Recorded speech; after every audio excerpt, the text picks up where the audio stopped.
Endelea tu, lakini kumbuka sasa hivi kuna ukweli na haki. Asante.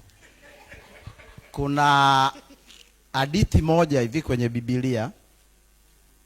Wakati moja Yesu alialikwa kwenye sherehe na mama yake, na wale watu wakawa na tatizo, na tatizo lilikuwa ni kwamba wameishiwa divai. Basi wale wakamwendea mama yake Yesu, wakamwambia hatuna divai. Mama yake Yesu akamwendea mwanawe akamnong'oneza, hawana.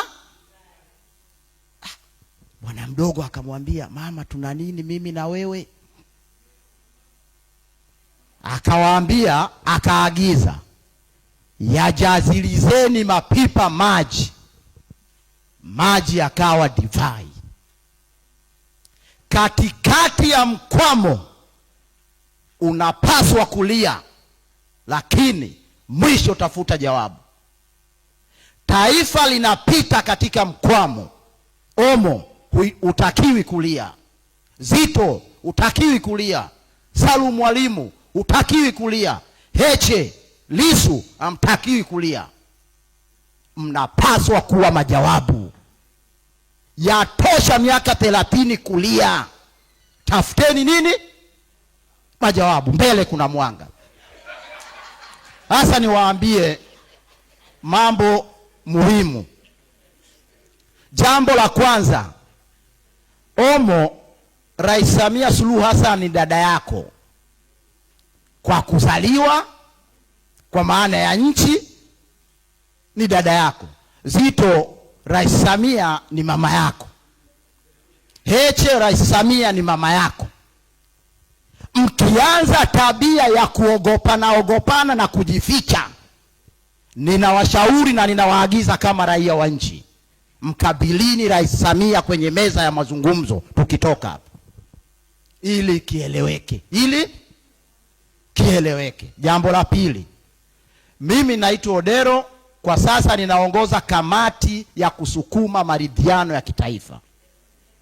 Kuhusu maridhiano ninapendekeza nini? Jambo la kwanza, tuanze na mchakato wa kutunga sheria itakayoongoza mazungumzo ya maridhiano. Na sisi kama kamati tumeanza consultation na mawakili kuandaa the National Dialogue, Reconciliation and the Social Healing Model Bill, ili muone kwamba akina Odero hawataki kulia, wanatoa suluhu. Taifa hili limefika hapa kwa sababu ya watu wanaolia na kuogopa na kusema kila mara. Taifa hili linahitaji akili, brain za kutoa watu kutoka hapa. Mimi nahitaji urais wa hii nchi.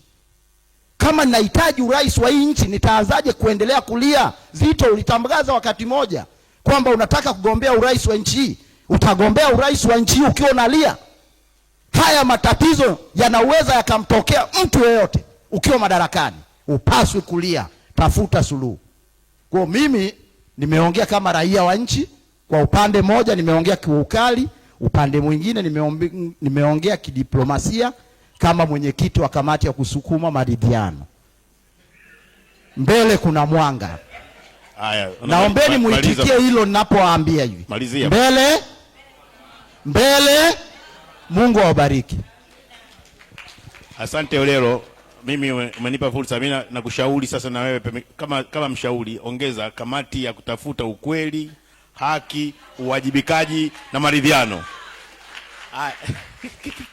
Twende upande